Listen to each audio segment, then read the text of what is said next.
Hola Hackermen, ¿qué tal estáis? Bienvenidos a Mouredev. En gran medida, a programar se aprende programando, por eso hoy quiero hablarte de diferentes ejercicios de código que vamos a resolver en este tutorial y que pueden ayudar a mejorar tus habilidades como desarrollador de software. Así que, ¡comenzamos a picar! Bienvenidos a Mouredev by Bryce Moure. Tutoriales de programación y desarrollo de app iOS y Android.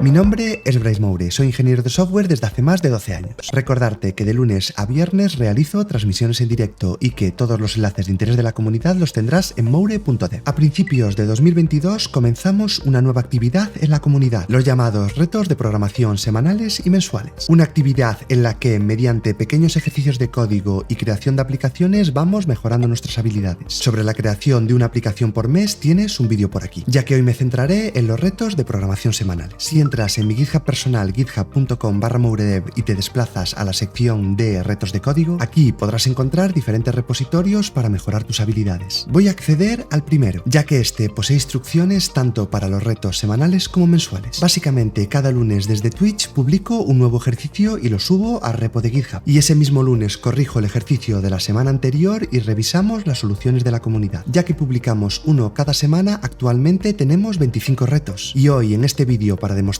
cómo funcionan, quiero resolver los 5 primeros. Y que así, si te gusta esta actividad, me digas en comentarios que siga resolviendo el resto de ejercicios de programación semanales. Y así generar una nueva serie en el canal. Pero antes de comenzar, únicamente permíteme un instante para hablarte del colaborador de este vídeo. Sabes que me ayudan a seguir creando contenido semana a semana. Por eso, de nuevo, muchísimas gracias por seguir colaborando con nuestra comunidad ARC. Si estás buscando trabajo, decirte que ARC es la plataforma especializada en ponerte en contacto con grandes empresas que buscan trabajadores 100% en remoto. Para acelerar el proceso, serán las empresas las que te lancen a ti directamente las ofertas, sin aplicaciones ni reclutadores de por medio. Tendrás acceso a gerentes de startups y de grandes compañías que buscan trabajadores en remoto y que están alineados con tus necesidades laborales. En este proceso, ARC te ayudará a impulsar tus habilidades a nivel global, las calificará y te brindará apoyo para poder destacar. Te ayudará mediante revisiones de perfil, preparación de entrevistas, revisión de salario y te dará a conocer las mejores prácticas en el sector. Inscríbete gratis utilizando el enlace que te dejo en la descripción del vídeo. Comienza a recibir ofertas y consigue trabajo en remoto gracias a ARC en 14 días. Comencemos a resolver los 5 primeros ejercicios de nuestros retos de código semanales. Recordarte que una forma muy fácil de acceder a ellos es entrando en mouredev.com/retos. Aquí encontrarás el título de cada uno de los ejercicios y algo muy importante, una fecha. Esa es la fecha en la que corrijo en directo el ejercicio de la semana pasada y publico el nuevo reto. Y también encontrarás estos dos repositorios, uno en el lenguaje de programación Swift y otro en el lenguaje de programación Kotlin. ¿Por qué dos repositorios? Porque yo todos los ejercicios los resuelvo en estos dos lenguajes, ya que son los dos lenguajes que más utilizo. En cada uno de ellos tendrás un proyecto con el enunciado de todos los ejercicios. Pero recuerda que lo más importante es que podrás utilizar cualquier lenguaje de programación para resolverlos, ya que son ejercicios tipo, basados en entrevistas de trabajo y problemas muy frecuentes. Recuerda que también, si quieres apoyar este proyecto, puedes hacer estar en el repo de GitHub. En cada repo tendrás las instrucciones para poder participar en estos eventos. Y si te vas a la opción de Pull Request, básicamente lo que encontrarás son las resoluciones a estos ejercicios de la comunidad, que como ves ya no están en Swift o en Kotlin. Han utilizado su lenguaje favorito. Vemos aquí C#, PHP, Go, Rust. Así, aparte de mi resolución, también podrás encontrar otras soluciones propuestas. La dinámica básicamente explicada en cada uno de los repos es que te puedes descargar el proyecto y realizar utilizando Git y GitHub una pull request al proyecto con tu solución, para que tanto la comunidad como yo la podamos ver. Y así entre todos mejoremos nuestras habilidades. Por último, antes de comenzar, hablarte del Discord de la comunidad. Posee diferentes canales donde compartimos y nos ayudamos. Uno de ellos, por supuesto, será el llamado reto semanal, utilizado para dejar tus dudas o comentar cualquier cosa referida a estos retos. Así que no dudes en unirte para que esta actividad sea más llevadera y así aprendamos todos juntos. En el momento que te descargas uno de los proyectos de nuestros repos, verás lo siguiente: diferentes ficheros llamados challenge seguido del número del reto. Como te decía, actualmente vamos en el reto 24, pero como empezamos en el número 0, quiere decir que llevamos 25 retos. Estos ficheros tendrán la fecha en la que se publica el reto y la fecha en la que se va a resolver, y el enunciado del reto que tenemos que resolver. Si se trata de un reto que ya hemos resuelto, verás que ya tiene la solución. Lo que quiero hacer con estos vídeos en YouTube es dejar grabado la solución de cada uno. Eso sí, siempre que creas que te resulte interesante. Pero recuerda que de cualquier manera tendrás en el repositorio de GitHub todas las soluciones, y que semana a semana podrás ver cómo resolvemos el último reto en directo. En este vídeo utilizaré Kotlin, pero insisto, los enunciados de estos ejercicios son enunciados enunciados tipo. Están pensados para que se puedan resolver con cualquier lenguaje y que así tú practiques y mejores tus habilidades en el lenguaje que hayas seleccionado, ya que, aunque cambie la sintaxis de uno a otro, la lógica va a ser la misma. Y eso es lo verdaderamente importante a la hora de avanzar. El primer reto que vamos a resolver es el famoso FISBAS, un ejercicio que si buscas información sobre él en Google verás que está repetido hasta la saciedad, ya que es un ejercicio muy famoso en pruebas técnicas. El enunciado dice lo siguiente: hay que escribir un programa que muestre por consola con un print los números del 1 al 100, incluyendo ambos, y sustituyendo cada uno por lo siguiente. Si el número que estamos imprimiendo es múltiplo de 3, tendremos que cambiar ese número por la palabra FIS. Si es múltiplo de 5, por la palabra BAS. Y si es a la vez múltiplo de 3 y de 5, por la palabra FISBAS. Así que, sin más, comencemos. Voy a crear un bloque main para poder ejecutar las pruebas. Y básicamente lo primero que tendremos que hacer es buscar una forma de iterar números del 1 al 100. Para ello voy a utilizar un bucle for, que en mi caso va a recuperar una propiedad que le he llamado index y que irá tomando valores entre 1 y 100. Para cada número tendremos que comprobar si es múltiplo de 3, de 5 o de 3 y de 5. Así que he creado dos constantes, una llamada divisible entre 3 y otra divisible entre 5. Y aquí compruebo para cada valor del bucle si es divisible entre 3 o es divisible entre 5. Básicamente será el resultado de calcular su módulo y comprobar si es 0. Si el módulo de 3 del número es 0, será divisible entre 3, y si el módulo de 5 del número es 0, será divisible entre 5. Ahora ya podremos realizar el flujo de comprobación de divisibilidad. Si es divisible entre 3 y 5, vamos a imprimir la palabra FISBAS. Comprobamos primero la condición más restrictiva, ya que lo siguiente que haremos será crear el SIF, comprobando si es divisible entre 3 o es divisible entre 5. Ya sabes que solo se va a ejecutar un bloque cada vez. Si es divisible entre 3, printeamos FIS, y si es divisible entre 5, printeamos BAS. Y en caso de que no se cumpla ninguna de las condiciones, simplemente imprimimos el número. Este es un ejercicio muy típico para practicar estas condiciones de flujo, en el que lo más importante es comenzar por la causa más restrictiva. Si comprobáramos antes si es divisible entre 3 o entre 5, solo se imprimiría FIS y BAS. Nunca se imprimiría FISBAS, ya que es la que cumple las dos condiciones. Simplemente vamos a ejecutar nuestro programa y ver cómo por consola aparece lo siguiente: 1 no es divisible ni entre 3 ni entre 5, 2 tampoco, 3 es divisible entre 3, por eso se imprime FIS, 4 no es divisible entre 3 y 5, 5 sí que es entre 5 únicamente, por eso imprimimos BAS. Y si nos vamos hasta el 15, como 15 es divisible entre 3 y entre 5, aparece FISBAS. Y así con todos los números del 1 al 100. El siguiente ejercicio, también muy típico, que vamos a resolver es comprobar si dos palabras son anagrama una de otra. Básicamente, un anagrama se genera reordenando las letras de una palabra y a través de esa reordenación formar otra palabra. Por ejemplo, amor y Roma. Una es un anagrama de la otra. Para resolverlo, lo primero que haremos será volver a crear también un bloque main. Quiero aclararte que habitualmente las soluciones que yo propongo son soluciones intermedias. No son ni las soluciones más básicas ni las más complejas, porque precisamente lo que quiero es que se entiendan por el mayor número de personas. Y muchas veces esto depende de nuestro nivel en programación. Es posible que tú mismo conozcas una forma más elegante de resolverlo, o incluso con menos líneas de código. Pero repito, intento reflejar una solución que se entienda bien, y que aunque estés empezando puedas comprender qué intento hacer con el código. Nuestro ejercicio nos dice que escribamos una función que devuelva verdadero o falso, según sean un anagrama o no las dos palabras que entran por parámetro. Para ello, por ejemplo, voy a crear esta función que se llama esUnAnagrama, que recibe dos parámetros de tipo string, la primera palabra y la segunda palabra, que se van a comparar entre ellas, y que retorna un boolean, verdadero o falso en cada caso. Hay una forma muy típica de comprobar si dos palabras son anagramas, ya que un anagrama se resuelve reordenando las letras de una palabra y formando otra. Lo que podríamos hacer es ordenar alfabéticamente las letras de las dos palabras, y si ordenadas alfabéticamente coinciden, quiere decir que son un anagrama una de la otra. Para ello voy a crear un return, acceder a la primera palabra, la voy a pasar a minúsculas, ya que nos da igual que esté en mayúsculas o minúsculas o alternando. Pasando ambas palabras a minúsculas nos aseguramos que son la misma. Una vez hemos pasado la primera palabra a minúsculas, la voy a convertir en un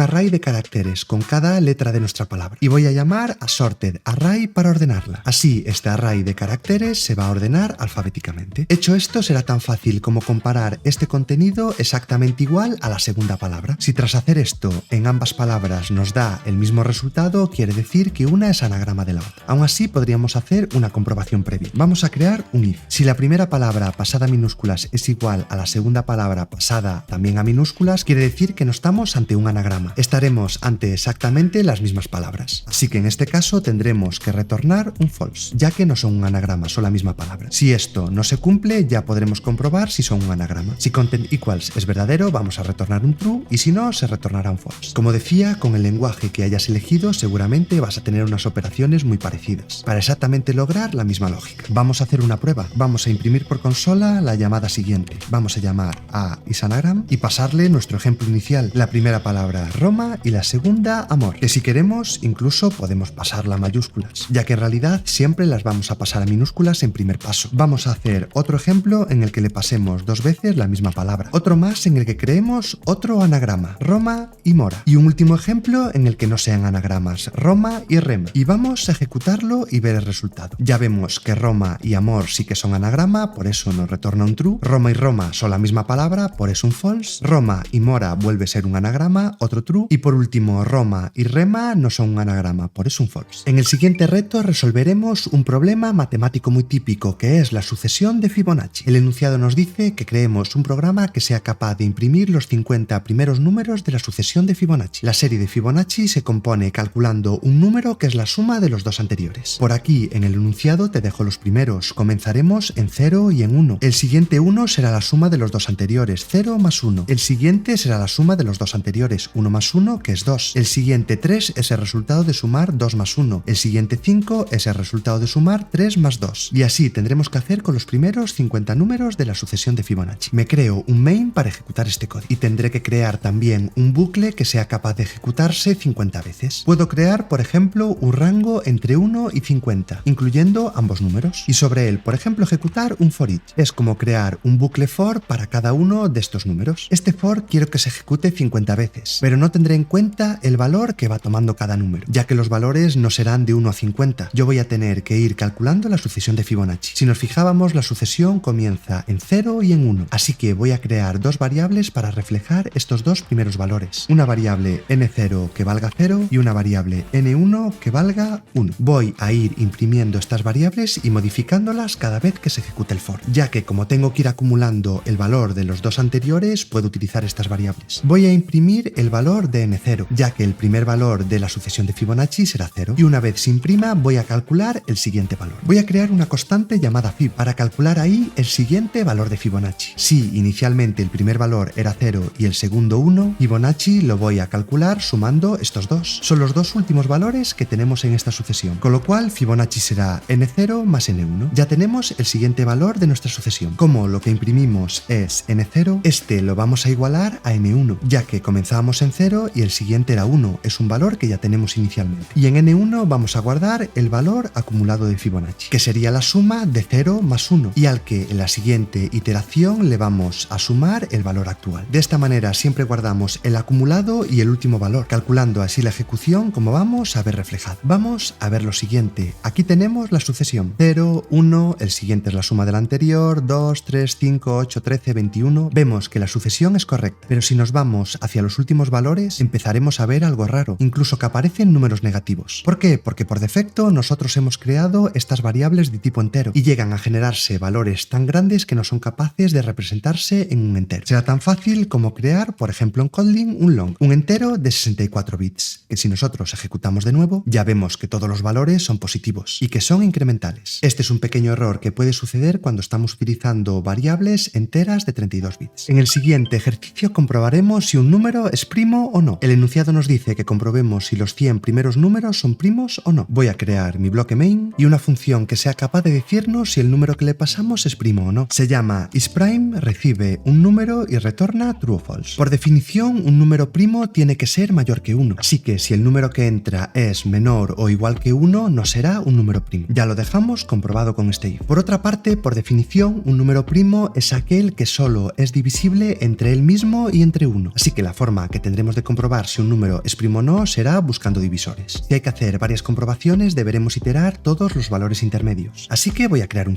for que en Kotlin va a tener esta forma. Este for irá tomando este valor i y vamos a iterar entre 2. ¿Por qué desde 2? Porque los números menores que 2 ya no serán números primos, son los que estamos comprobando en este primer if, y ejecutaremos este bucle entre 2 y el número que nos llegue a nuestra función. En Kotlin, until lo que va a hacer es no tener en cuenta el último número. Si creamos un for entre 2 until 100, ejecutará el bucle entre 2 y 99. Nunca tendremos el valor 100. ¿Por qué hacemos esto? Porque ya sabemos que un número siempre es divisible entre él mismo, y también sabemos que un número también siempre es divisible entre la unidad. Por eso vamos a comprobar si aparte es divisible entre otro número. Si cada número que nos entra en la función a la hora de ejecutar el bucle es divisible entre algún valor entre 2 y el propio número, sin tener en cuenta el propio número, querrá decir que es divisible aparte de entre él mismo y la unidad entre otro número, con lo cual ya no será primo. En este punto retornaremos false. Y si tras ejecutar toda esta comprobación nunca se cumple este if, querrá decir que finalmente sí que es primo. Por eso acabamos retornando true. Ya sabemos que con un return esta ejecución se va a detener en ese punto. El ejercicio nos dice que tenemos que comprobarlo de los 100 primeros números. Así que sin más voy a ejecutar un for each entre 1 y 100. Cada vez que se ejecute este for voy a llamar a nuestra función isPrime y le voy a pasar el número. Y que en caso de que isPrime sea true, lo que haré será imprimir